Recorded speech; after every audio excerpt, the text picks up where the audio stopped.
Hey there, ladies and gentlemen, Dankelberg back with another video. In today's video, we're going to be talking about supply drops, loot boxes, and microtransactions, and where they're going in the near future.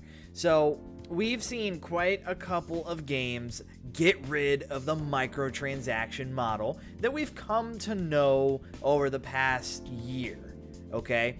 So, Forza is the latest one to remove its loot boxes. No longer does Forza Motorsport have loot boxes in them, and fans are rejoicing. And it seems like this is a growing trend among all game developers. Now, what does this mean? Well, it means two things. One, we've won, and two, we've lost.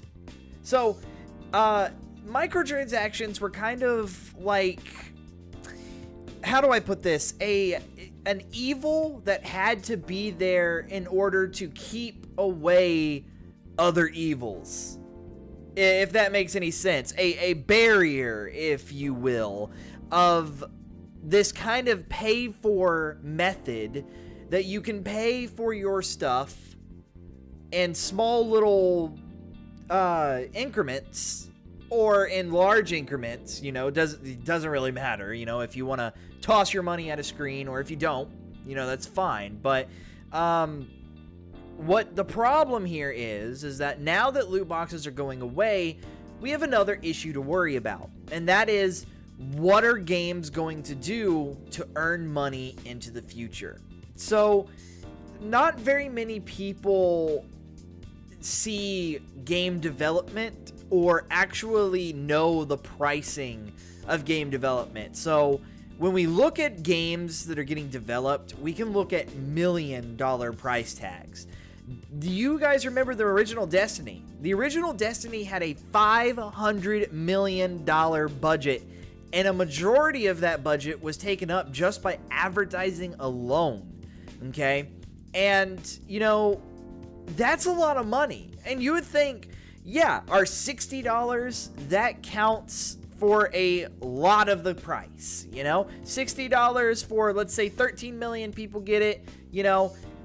Hey, $60 times 13 million, you know, that's a lot of money. That's looking pretty good, you know? That's looking good. And I wouldn't argue with you. Those are some good numbers. And, you know, with games remaining $60, I think microtransactions were a direct result of the developers and publishers not wanting to increase prices of games, and also not wanting to have to really split their gaming base at the same exact time, you know? They want as many people to buy the game as possible, but with loot boxes, they were able to do that. But people hated the loot boxes because they did them wrong. You know, if they would have done them cosmetically, instead of coming out of the gate with pay to win, pay to win, pay to win, pay to win, then, you know, maybe we could have had a better outlook on the loot box and the microtransaction game. But they all came out with pay to win. Now, there were a couple of exceptions with the some games here and there with microtransactions, and they were cosmetic only. For instance, Rainbow Six Siege, For Honor, you know, these two games are very much cosmetic microtransactions rather than pay-to-win microtransactions. Now that microtransactions are going, okay, this is the problem.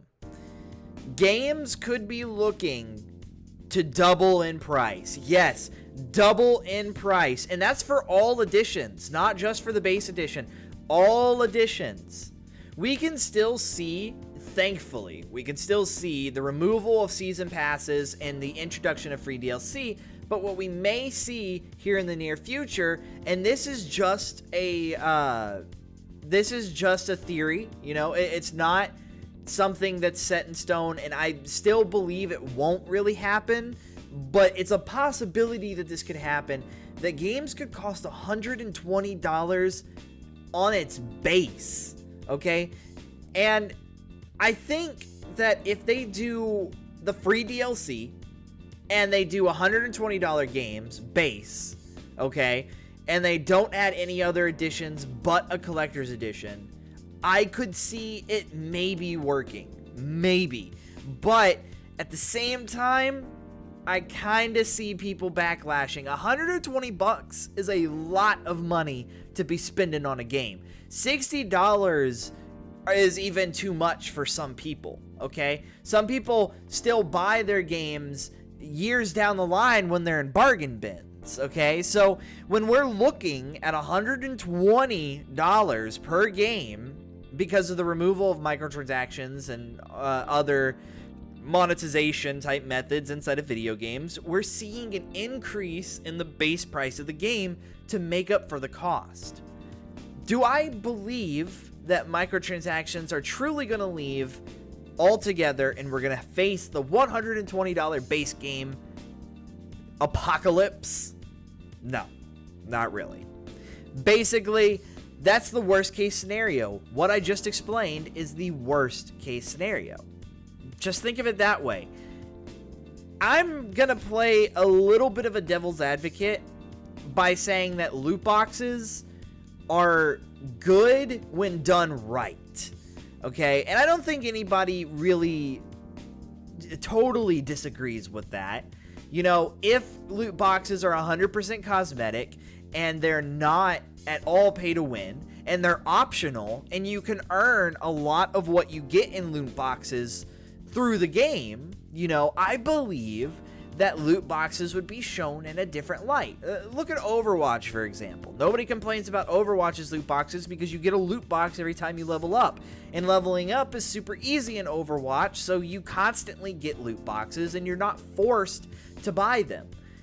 And the loot boxes only contain cosmetic things. If you get a duplicate cosmetic thing, then you get currency back, in which then you can go and buy the things that you actually want. And I think that system of loot boxes is what every game should have. That's what it should have. And for games like single player games, don't even add it. Single player games do not need microtransactions, and that is why I am so glad that Shadow of War got rid of their microtransactions. So, you know, I'm just going to put out a little bit of a final thought and say that microtransactions are bad on a lot of games and unnecessary on many. But if loot boxes are done right on the appropriate game, like Overwatch does with giving you loot boxes every time you level up and then giving you currency so you can go and buy your own, you know, if games do that, I think loot boxes would be shown in a different light. But as of right now, loot boxes are disgusting and they're a money grubbing practice, and I really wish that a lot of games would get rid of them because it does ruin my enjoyment as well as many others' enjoyment in playing the game.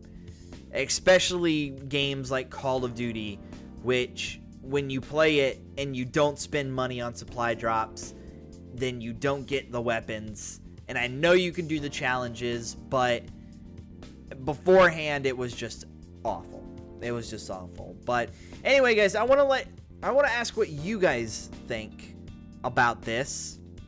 I want to hear your thoughts. I want to hear what you think about loot boxes and what you think may happen after loot boxes go away. You know, I mean, loot boxes could go away completely tomorrow, or they could go away a week from now or 2 years from now. You just never know. But I want to hear your opinion down in the comment section below. Go ahead and type it on out to me down there. Or you can go ahead and tweet me at Dankelberg.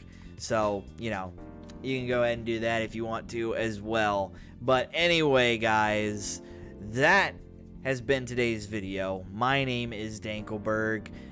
And before we go, I want to make sure you guys smack that like button and go ahead and hit the subscribe button if you're new, and press the bell notification next to it so that way you never miss a video from me ever. Anyway, guys, I'll see you in the next video.